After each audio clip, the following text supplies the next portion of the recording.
September 7ನೇ ತಾರೀಕು ಈ ವರ್ಷ ಅಂದರೆ 2025ನೇ ಇಸವಿಯ ಕೊನೆಯ ಚಂದ್ರಗ್ರಹಣವಾಗಿರ್ತದೆ.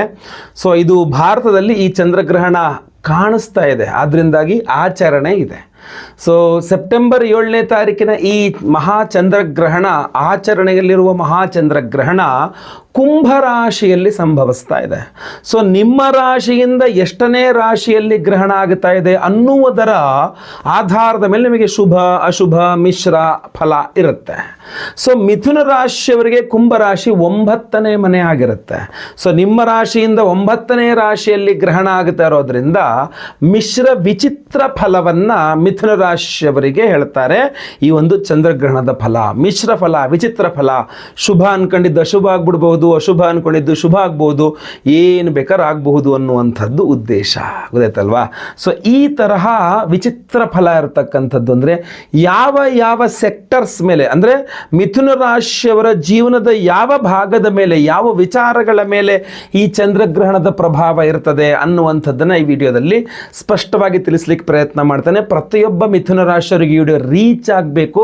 ಸೊ ದಯವಿಟ್ಟು ವಾಟ್ಸಪ್, ಫೇಸ್ಬುಕ್, ಮೆಸೆಂಜರ್, ಟೆಲಿಗ್ರಾಮ್ ಎಲ್ಲ ಕಡೆ ಸಾಮಾಜಿಕ ಜಾಲತಾಣಗಳಲ್ಲಿ ಈ ವಿಡಿಯೋನ ಶೇರ್ ಮಾಡಲಿಕ್ಕೆ ಮರಿಬೇಡಿ. ನೀವಿನ್ನೂ ಸಬ್ಸ್ಕ್ರೈಬ್ ಮಾಡ್ಕೊಳ್ಳಿ ಅಂದರೆ ದಯವಿಟ್ಟು ಕೆಳಗಡೆ ಸಬ್ಸ್ಕ್ರೈಬ್ ಅಂತ ಬಟನ್ ಇರುತ್ತೆ, ಸಬ್ಸ್ಕ್ರೈಬ್ ಮಾಡ್ಕೊಂಡು ಬೆಲ್ ಬಟನ್ ಒತ್ಕೊಂಡು ಆಲ್ ಅಂತ ಮಾಡಲಿಕ್ಕೆ ದಯವಿಟ್ಟು ಮರಿಬೇಡಿ. ಫೇಸ್ಬುಕ್ಕಲ್ಲಿ ನೋಡ್ತಾ ಇದ್ದಾರೆ, ನಮ್ಮ ಪೇಜನ್ನು ಫಾಲೋ ಮಾಡಲಿಕ್ಕೆ ದಯವಿಟ್ಟು ಮರಿಬೇಡಿ. ನಮಸ್ಕಾರ, ನಾನು ವಿಠಲ್ ಭಟ್ ಮಾತಾಡ್ತಾ ಇರ್ತಕ್ಕಂಥದ್ದು. ಮಿಥುನ ರಾಶಿಯವರಿಗೆ ಸೆಪ್ಟೆಂಬರ್ 7ನೇ ತಾರೀಕಿನ ಮಹಾಚಂದ್ರಗ್ರಹಣದ ಮಿಶ್ರ ಫಲ ಏನೇನು ಅಂತ ನೋಡಿ. ಚಂದ್ರ ಯಾರು? ಚಂದ್ರ ನಿಮಗೆ ಕುಟುಂಬಾಧಿಪತಿ, ಚಂದ್ರ ನಿಮಗೆ ಧನಾಧಿಪತಿ. ಗ್ರಸ್ತ ಆಗ್ತಿರೋದೆಲ್ಲಿ? 9ನೇ ಮನೆಯಲ್ಲಿ, ಅಂದರೆ ಭಾಗ್ಯಸ್ಥಾನದಲ್ಲಿ. ಇದನ್ನೆಲ್ಲ ನೋಡಿದಾಗ ಏನಾಗುತ್ತೆ, ಈ ಚಂದ್ರಗ್ರಹಣ ಮಿಥುನ ರಾಶಿಯವರ ಹಣಕಾಸಿನ ವ್ಯವಹಾರಗಳ ಮೇಲೆ ಪ್ರಭಾವ ಬೀರುತ್ತೆ. ನಿಮ್ಮ ಹಣಕಾಸಿನ ವ್ಯವಹಾರಗಳ ಮೇಲೆ ಚಂದ್ರಗ್ರಹಣದ ಪ್ರಭಾವ ತುಂಬ ಜಾಸ್ತಿ ಇರುತ್ತೆ. ನೆಗೆಟಿವ್ ಆಗುತ್ತಾ ಪಾಸಿಟಿವ್ ಆಗುತ್ತಾ ಅನ್ನೋದು ಹೇಳೋಕ್ಕಾಗಲ್ಲ, ಯಾಕೆಂದರೆ ಮಿಶ್ರ ವಿಚಿತ್ರ ಫಲ ಇರೋದ್ರಿಂದಾಗಿ ಏನು ಹೇಳೋಕ್ಕಾಗಲ್ಲ. ಎನಿಥಿಂಗ್ ಕ್ಯಾನ್, ಏನು ಬೇಕಾದ್ರೆ ಆಗ್ಬೋದು ಅನ್ನೋ ಥರ, ಆಯಿತಾ? ಹಣಕಾಸಿನ ಮೇಲೆ, ಮಿಥುನ ರಾಶಿಯವರ ಹಣಕಾಸಿನ ಮೇಲೆ ಈ ಒಂದು ಚಂದ್ರಗ್ರಹಣದ ಪ್ರಭಾವ ಜಾಸ್ತಿ ಇರುತ್ತೆ. ಎರಡನೇದಾಗಿ ಕುಟುಂಬದವರ ಮೇಲೂ ಕೂಡ ಇರುತ್ತೆ. ಅಂದರೆ ಕುಟುಂಬದವರ ಸಪೋರ್ಟ್ ತುಂಬ ಚೆನ್ನಾಗಿ ಸಿಗ್ಬೋದು, ಅಥವಾ ಕುಟುಂಬದವರ ಸಪೋರ್ಟೇ ಇಲ್ಲದೇ ಒಂಟಿತನ, ಅಂದರೆ ಏನು ಇಲ್ದೇನೆ ಒಂಥರ ಸಿಂಗಲ್ ಥರ, ಅಯ್ಯೋ ನಂಗೆ ತುಂಬ ಡಿಪ್ರೆಷನ್ಗೆ ಹೋಗ್ಬಿಟ್ಟಿದ್ದೀನಿ ಸರ್ ಒಂಟಿತನದಿಂದಾಗಿ ಅಂತ, ಹಾಗೂ ಸಿಕ್ಬಿಡ್ಬೋದು. ಇಲ್ಲ ಅಂದರೆ ನಿಮ್ಮ ಪ್ರತಿಯೊಂದು ಹೆಜ್ಜೆಗೂ ನಿಮ್ಮ ಜೊತೆಗೆ ನಾವಿದ್ದೀವಿ ಅನ್ನೋ ಥರ ಕುಟುಂಬದವರು ಸಹಾಯಕ್ಕೆ ನಿಂತ್ಬೋದು. ಸೊ ಕುಟುಂಬಾಧಿಪತಿಯೇ 9ನೇ ಮನೆಯಲ್ಲಿ ಗ್ರಸ್ತನಾಗುತ್ತಾ ಇರೋದ್ರಿಂದಾಗಿ ಆ ಫ್ಯಾಮಿಲಿ ಸಪೋರ್ಟ್ ಅಥವಾ ಕುಟುಂಬದ ವಿಚಾರಗಳ ಮೇಲೆ ಇದು ತುಂಬ ಪ್ರಭಾವ ಬೀರಲಿದೆ. ಮಿಥುನ ರಾಶಿಯವರು ಗಮನಿಸಬೇಕು ಈ ವಿಚಾರ. ಇನ್ನು ಮೂರನೇದಾಗಿ ಪಿತ್ರಾರ್ಜಿತ ಆಸ್ತಿ ವ್ಯವಹಾರಗಳ ಮೇಲೆ ಈ ಒಂದು ಚಂದ್ರಗ್ರಹಣದ ಪ್ರಭಾವ ಬೀರಲಿದೆ. ಏನು ಬರಲ್ಲ, ಮಾತಾಡದೆ ಬೇಡ ಅನ್ಕೊಂಡ್ರೆ ಅವರೇ ಫೋನ್ ಮಾಡಿ ಬಾ ತಗೊಂಡು ಹೋಗು ಅನ್ಬೋದು. ಅಥವಾ ಏನೋ ತುಂಬ ಚೆನ್ನಾಗಿ ಎಲ್ಲ ಬಿಟ್ಬಿಡ್ತಾರೆ ಅಂತ ಅನ್ಕೊಂಡ್ರೆ ಅವ್ರು ಯಾರು ಕೈಗೆ ಸಿಕ್ಕದೇನೆ, ಸಿಕ್ಕಿದ್ರು ಅದು ಸರಿಯಾಗಿ ನಿಮಗೆ ನ್ಯಾಯ ಸಿಕ್ಕದೇನೆ ಅನ್ಯಾಯ ಆದರೂ ಆಗ್ಬೋದು. ಹೇಳೋಕ್ಕಾಗಲ್ಲ, ವಿಚಿತ್ರವಾದಂಥ ಪ್ರಭಾವ. ಅದ್ರ ಪ್ರಭಾವ ಬೀರೋದು ಮಾತ್ರ ಈ ವಿಚಾರಗಳ ಮೇಲೇನೆ. ಇನ್ನು ನಾಲ್ಕನೇದಾಗಿ ತಂದೆಯವರ ವಿಚಾರ. ನಿಮ್ಮ ಹಾಗೂ ನಿಮ್ಮ ತಂದೆಯವರ ನಡುವೆ ಜಗಳ ಮನಸ್ತಾಪಗಳು, ಭಿನ್ನಾಭಿಪ್ರಾಯಗಳು ಆಗ್ಬಿಡಬಹುದು. ಇಲ್ಲ ನಿಮ್ಮ ತಂದೆಯವ್ರಿಗೆ ನಿಮಗೆ ತುಂಬ ಚೆನ್ನಾಗಿ ಪ್ರೀತಿ ವೃದ್ಧಿ ಆಗ್ಬಿಡಬಹುದು, ಅನ್ಯೋನ್ಯತೆ ವೃದ್ಧಿ ಆಗ್ಬಿಡಬಹುದು, ಹೇಳಲಿಕ್ಕಾಗಲ್ಲ. ತಂದೆಯವರಿಗೆ ಅನಾರೋಗ್ಯ ಆದರೂ ಆಶ್ಚರ್ಯ ಇಲ್ಲ, ಅಥವಾ ತಂದೆಯವರ ಅನಾರೋಗ್ಯ ಸಡನ್ನಾಗಿ ಯಾವುದೋ ಒಂದು ಟ್ರೀಟ್ಮೆಂಟಿಂದ ಕ್ಲಿಕ್ ಆಗಿ ತುಂಬ ಆರೋಗ್ಯಪೂರ್ಣರಾದರೂ ಆಶ್ಚರ್ಯ ಇಲ್ಲ, ಯಾಕೆಂದರೆ ಅದರ ಪ್ರಭಾವ ಇರತಕ್ಕಂಥ ಚಂದ್ರಗ್ರಹಣದ್ದು ತಂದೆಯವರ ಮೇಲೆ. ಸೊ ಅದರಿಂದ ವಿಚಿತ್ರ ಫಲ ಇರೋದ್ರಿಂದ ಹಿಂಗೂ ತಿರುಗ್ಬೋದು ಅಂತ ಹೇಳೋಕ್ಕಾಗಲ್ಲ, ಬಟ್ ಕೇರ್ಫುಲ್ ಆಗಿರಬೇಕು. ಅಷ್ಟೇನಾ? ಇಲ್ಲ, ಇನ್ನೂ ಇದೆ. ಏನಂತಂದರೆ ಅದೃಷ್ಟದ ವಿಚಾರಗಳು. ಧನಾಧಿಪತಿ ಭಾಗ್ಯದಲ್ಲಿ ಗ್ರಸ್ತನಾಗ್ತಿದ್ದಾನೆ ಅಂತಂದರೆ ನೀವು ಯಾವುದೇ ಕಾರಣಕ್ಕೂ ಸಹ, ಈಗ ನೋಡಿ ಮೊನ್ನೆ ಗೌರ್ಮೆಂಟ್ ಬ್ಯಾನೇ ಮಾಡಿಬಿಡ್ತು, ತುಂಬ ಧನ್ಯವಾದಗಳು ಸೆಂಟ್ರಲ್ ಗೌರ್ಮೆಂಟಿಗೆ. ಈ ಆನ್ಲೈನ್ ಗೇಮ್ಸ್ನೆಲ್ಲ ಬ್ಯಾನ್ ಮಾಡಿದ್ದು ತುಂಬ ಒಳ್ಳೆಯದಾಯಿತು. ಆದರೂ ಕೂಡ ಆಫ್ಲೈನಲ್ಲಿ ಎಲ್ಲೆಲ್ಲೋ ಹೋಗ್ಬಿಟ್ಟು ದುಡ್ಡನ್ನು ಇದು ಮಾಡ್ತಾರಲ್ಲ. ಸೊ ಅದರಿಂದ ಆ ಥರ ಯಾರೂ ಸಹ ಮಿಥುನ ರಾಶಿಯವರು ಹೇಳ್ತೀನಿ, ಚಂದ್ರಗ್ರಹಣ ದುಷ್ಪ್ರಭಾವ ಇರೋದ್ರಿಂದ ಲಕ್ ಮೇಲೆ ಅವಲಂಬಿತವಾಗಿರತಕ್ಕಂಥ ಯಾವ ವ್ಯವಹಾರಗಳಲ್ಲೂ ಕೈ ಹಾಕಬಾರದು. ಬಂತು ಹೋದ್ರು ಹೋಯ್ತು ಅನ್ನೋ ಥರ ಆ ಜೂಜು ಅಂತೀವಲ್ಲ, ಸೊ ಆ ಥರ ಜೂಜಿನ ವ್ಯವಹಾರದ ರೀತಿ ಕಾಣುವ ಯಾವುದ್ರ ಮೇಲೆ ನೀವು ಹಣಕಾಸಿನ ಹೂಡಿಕೆ ಮಾಡುವಂತಿಲ್ಲ. ಬಹಳ ಕೇರ್ಫುಲ್ ಆಗಿರಬೇಕು. ಜೂಜು ಹಾಳು ಮಾಡಬಹುದು, ಜೂಜು ಸರ್ವನಾಶ ಮಾಡಬಹುದು, ಜೂಜಿನಿಂದ ಒಳ್ಳೇದಾಗದೇ ಇಲ್ಲ. ಇದರಲ್ಲಿ ಎರಡನೇ ಆಪ್ಷನ್ನೇ ಇಲ್ಲ. ಹಿಂಗೂ ಆಗ್ಬೋದು ಅಂತ ಹೇಳಿದ್ರಲ್ಲ, ಸೊ ಹಂಗೆ ಇದರಲ್ಲಿ ತುಂಬ ದುಡ್ಡು ಬಂದ್ಬಿಡ್ತದೆ ಆ ಜೂಜಲ್ಲಿ. ಇಲ್ಲ, ಸರ್ವನಾಶವೇ ಜೂಜಿನಿಂದ, ಗೊತ್ತಲ್ವಾ? ಸೊ ಯಾರು ಯಾರು ಆ ಥರ ಬೆಟ್ಟಿಂಗು ಆನ್ಲೈನು ಗೇಮ್ಸ್ ಅದರಿಂದೆಲ್ಲ ಭಾಳ ದೂರ ಇರಿ. ಧನ್ಯವಾದಗಳು. ನಮ್ಮ ಸೆಂಟ್ರಲ್ ಗೌರ್ಮೆಂಟಿಗೆ ಹೆಂಗಿದ್ರನ್ನ ಆ ಪೀಡೆನ ಇದನ್ನು ಮಾಡಿಬಿಟ್ರು, ಏನೋ ಬ್ಯಾನೇ ಮಾಡಿಬಿಟ್ರು, ತುಂಬ ಒಳ್ಳೆಯದು. ಸೊ ಈ ತರಹ ಹಲವಾರು ವಿಚಾರಗಳ ಮೇಲೆ, ನಿಮ್ಮ ಜೀವನದ ಹಲವಾರು ವಿಚಾರಗಳ ಮೇಲೆ ಚಂದ್ರಗ್ರಹಣದ ದುಷ್ಪ್ರಭಾವ ತುಂಬ ಜಾಸ್ತಿ ಇರ್ತದೆ. ಸೊ ಅದರ ದುಷ್ಪ್ರಭಾವ ಅಂತಲ್ಲ, ಈಗ ವಿಚಿತ್ರ ಫಲ, ಈ ಚಂದ್ರಗ್ರಹಣದ ವಿಚಿತ್ರ ಫಲ, ಈಗ ನಾನೇನು ಹೇಳ್ದಲ್ಲ, ಇದಿಷ್ಟು ಅಂಶಗಳ ಮೇಲೆ ಜಾಸ್ತಿ ಚಂದ್ರಗ್ರಹಣದ ಪ್ರಭಾವ ಇರತಕ್ಕಂಥದ್ದು. ಸೊ ನೀವು ದಯವಿಟ್ಟು ತಂದೆಯವರ ಆರೋಗ್ಯದ ಬಗ್ಗೆ ಕೇರ್ಫುಲ್ ಆಗಿರಿ. ಆಮೇಲೆ ವಿವಾಹ ಅನಿರೀಕ್ಷಿತವಾಗಿ ಮದುವೆ ಸೆಟ್ ಆಗ್ತಕ್ಕಂಥದ್ದು, ಅಥವಾ ಸೆಟ್ ಆಗಿರೋ ಮದುವೆನೇ ಅನಿರೀಕ್ಷಿತವಾಗಿ ಕ್ಯಾನ್ಸಲ್ ಆಗ್ತಕ್ಕಂಥದ್ದು, ಅಥವಾ ವಿವಾಹದ ವಿಚಾರದಲ್ಲಿ ಅನಿರೀಕ್ಷಿತವಾಗಿ ಬೇರೆ ಬೇರೆ ಬದಲಾವಣೆಗಳಾಗ್ತಕ್ಕಂಥದ್ದು ಸಾಧ್ಯತೆ ಇದೆ. ನೀವು ವಿದೇಶವಾಸ, ವಿದೇಶ ಪ್ರಯಾಣ, ವಿದೇಶದಲ್ಲಿ ಏನಾದರೂ ಇರ್ತೀನಿ ಅಂದರೂ ಅಲ್ಲಿಯೂ ಸಹ ಸ್ವಲ್ಪ ಹೆಚ್ಚು ಕಡಿಮೆ ಆಗುವ, ಆ ವಿದೇಶದ ವ್ಯವಹಾರಗಳಲ್ಲಿ ಹೆಚ್ಚು ಕಡಿಮೆ ಆಗತಕ್ಕಂಥ ಸಾಧ್ಯತೆಗಳು ಕಂಡುಬರುತ್ತಾ ಇದೆ ಚಂದ್ರಗ್ರಹಣದ ಪ್ರಭಾವ. ಇಷ್ಟೆಲ್ಲ ಚಂದ್ರಗ್ರಹಣ, ನೀವು ಸೆಪ್ಟೆಂಬರ್ 7ನೇ ತಾರೀಕು ಗ್ರಹಣ, ನೀವು ಸಶಕ್ತರಾಗಿದ್ದೀರಾ, ಗಟ್ಟುಮುಟ್ಟಾಗಿದ್ದೀರಾ ಅಂದರೆ ಮಧ್ಯಾಹ್ನ 12 ಗಂಟೆ ಅಷ್ಟರಲ್ಲಿ ನೀವು ಆಹಾರ ಸೇವನೆ ಮುಕ್ತಾಯ, 11 ಗಂಟೆ ಒಳಗೆ ಮುಗಿದು ಬಿಡಬೇಕು. ಇಲ್ಲ ಸ್ವಲ್ಪ ಬಿ ಪಿ ಇದೆ, ಶುಗರ್ ಇದೆ, ಅದಿದೆ ಇದಿದೆ, ಆರೋಗ್ಯ ಬಾಧೆಗಳಿದೆ, ವಯೋವೃದ್ಧರು, ಮುದುಕರು ನಾವು ಹಂಗೆ ಅಂತಂದರೆ ಪಂಚಾಂಗ 4 ಗಂಟೆ 3 ಗಂಟೆ ಚಿಲ್ಲರೆ 4 ಗಂಟೆವರೆಗೂ ಸಹ ಆಹಾರ ಸೇವನೆಯ ಅವಕಾಶ ಕೊಡ್ತದೆ. ಅದರ ನಂತರ ಆಹಾರ ಸೇವನೆ ಮಾಡಬೇಡಿ ಅಂತಲೇ ಹೇಳ್ತದೆ. ಯಾವುದು ಏನು ನಮ್ಮ ಧರ್ಮಶಾಸ್ತ್ರ ಗ್ರಂಥಗಳು ಅದನ್ನೇ ಹೇಳ್ತಕ್ಕಂಥದ್ದು. ಗ್ರಹಣ ಸಮಯದಲ್ಲಿ ಆಹಾರ ಸೇವನೆ ಇತ್ಯಾದಿಗಳು ಸರಿಯಲ್ಲ ಅಂತ. ಗ್ರಹಣ ಆರಂಭ ಆಗೋದು 9:56 ರಾತ್ರಿ, ಮುಕ್ತಾಯ ಆಗ್ತಕ್ಕಂಥದ್ದು 1:27 8ನೇ ತಾರೀಕು ಬೆಳಗಿನ ಜಾಮ. ಸುದೀರ್ಘವಾಗಿ 3.5 ಗಂಟೆಗಳ ಕಾಲ ಚಂದ್ರಗ್ರಹಣ ಇರ್ತದೆ.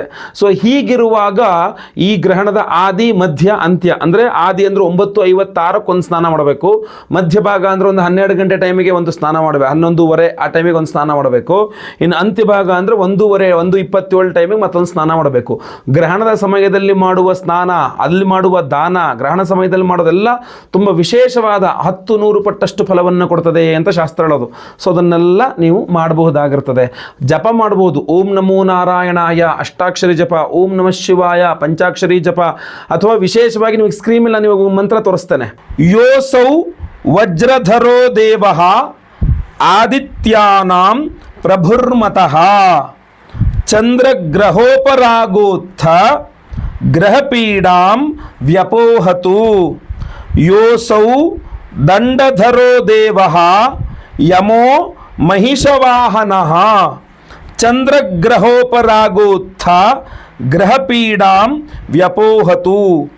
ಯೋಸೌ ಶೂಲಧರೋ ದೇವಃ ಪಿನಾಕಿ ವೃಷವಾಹನಃ ಚಂದ್ರಗ್ರಹೋಪರಾಗೋತ್ಥ ಗ್ರಹಪೀಡಾಂ ವ್ಯಪೋಹತು.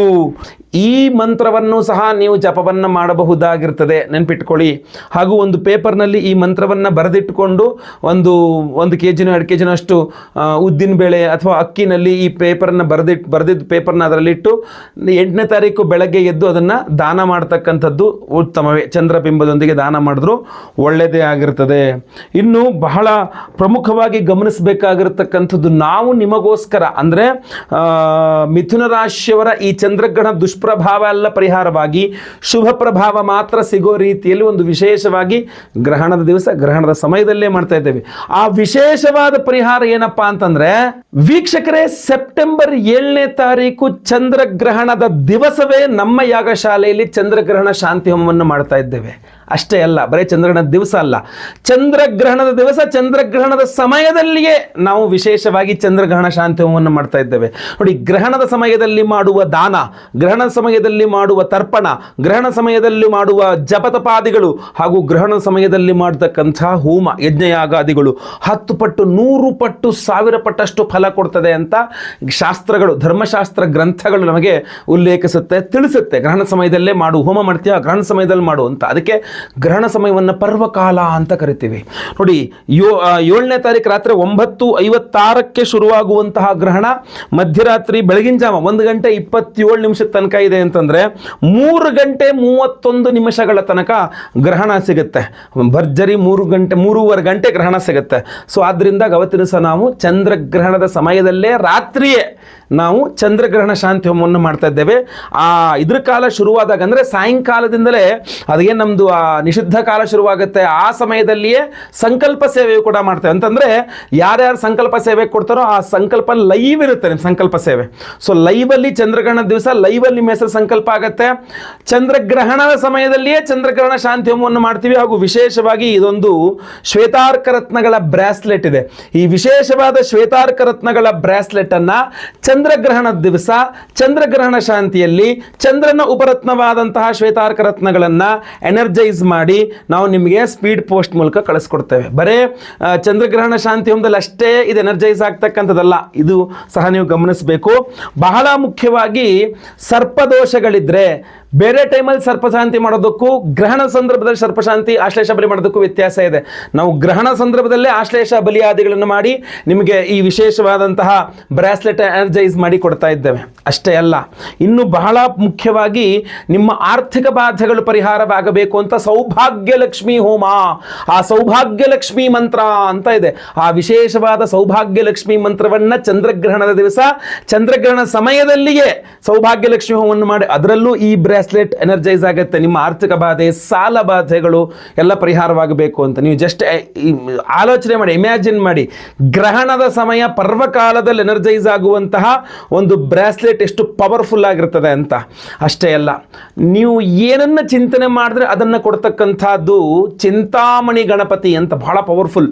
ಆ ಚಿಂತಾಮಣಿ ಗಣಪತಿ ಮಂತ್ರ ಅಂತ ಬರ್ತೀಗ ಕೆಲವರಿಗೆ ಉದ್ಯೋಗ ಇಲ್ಲ, ಅವರಿಗೆ ಉದ್ಯೋಗ ಬೇಕು. ಇನ್ನು ಕೆಲವರಿಗೆ ಉದ್ಯೋಗದಲ್ಲಿ ಪ್ರಮೋಷನ್ನು ಇತ್ಯಾದಿ ಸ್ಯಾಲರಿ ಹೈಕು ಟ್ರಾನ್ಸ್ಫರ್ ಬೇಕು. ಇನ್ನು ಕೆಲವರಿಗೆ ವ್ಯಾಪಾರ ಬೇಕು, ಇನ್ನು ಕೆಲವರಿಗೆ ಹಣಕಾಸು ಬೇಕು, ಕೆಲವರಿಗೆ ಮದುವೆ ಆಗಿಲ್ಲ ಮದುವೆ ಆಗಬೇಕು, ಕೆಲವರಿಗೆ ಮದುವೆ ಆಗಿದೆ ಮಕ್ಕಳಾಗಿಲ್ಲ ಮಕ್ಕಳಾಗಬೇಕು, ಇನ್ನು ಕೆಲವರಿಗೆ ಆರೋಗ್ಯ ಬೇಕು. ಒಬ್ಬೊಬ್ಬರಿಗೆ ಒಂದೊಂದು ಬೇಕಾಗುತ್ತೆ. ಒಬ್ಬೊಬ್ಬರ ಚಿಂತನೆ ಒಬ್ಬೊಬ್ಬರ ಕಾಮನೆ ಒಂದೊಂದು ರೀತಿಯಲ್ಲಿ ಇರ್ತದೆ. ಅವ್ರಿಗೆ ಏನೋ ತುಂಬ ಬೇಕು ಅವಶ್ಯಕತೆ ಇರ್ತದೆ. ಎಲ್ಲ ಮನುಷ್ಯರ ಎಲ್ಲ ಆ ಆಸೆಗಳ ವಿಭಿನ್ನವಾದಂತಹ ಆಸೆಗಳನ್ನು ಈಡೇರಿಸುವಂಥ ಒಂದು ದೇವರು ಯಾವುದು ಅಂತಂದ್ರೆ ಚಿಂತಾಮಣಿ ಗಣಪತಿ. ಆ ಚಿಂತಾಮಣಿ ಗಣಪತಿಯ ಮಂತ್ರದಿಂದ ಚಿಂತಾಮಣಿ ಗಣಪತಿಯನ್ನ ಚಂದ್ರಗ್ರಹಣದ ದಿವಸ ಚಂದ್ರಗ್ರಹಣ ಸಮಯದಲ್ಲಿಯೇ ಚಿಂತಾಮಣಿ ಗಣಪತಿ ಹೋಮವನ್ನು ಮಾಡಿ ಈ ವಿಶೇಷವಾದ ಬ್ರಾಸ್ಲೆಟ್ನ ಅದರ ಎನರ್ಜೈಸ್ ಮಾಡ್ತೇವೆ.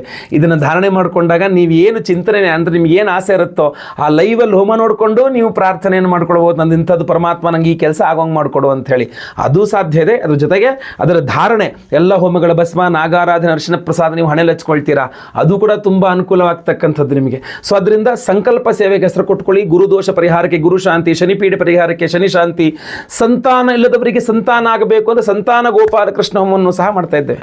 ಸೊ ಎಲ್ಲ ಹೋಮಗಳು ವಿಶೇಷವಾಗಿ ಮಹಾಚಂದ್ರಗ್ರಹಣ ಶಾಂತಿ ಹೋಮ ಒಬ್ಬರಿಗೆ ಒಂದೇ ಸಂಕಲ್ಪ ಸೇವೆ. ಸ್ಕ್ರೀನ್ ಕಾಣುವಂಥ ನಂಬರಿಗೆ ನೀವು ನಿಮ್ಮ ಹೆಸರು ಗೋತ್ರ ಗೊತ್ತಿದ್ರೆ, ನಕ್ಷತ್ರ ಗೊತ್ತಿದ್ರೆ, ರಾಶಿ ಗೊತ್ತಿದ್ರೆ ಖಂಡಿತವಾಗಿ ನಮಗೆ ವಾಟ್ಸಪ್ ಮಾಡಿಬಿಡಿ ಬೇಗ.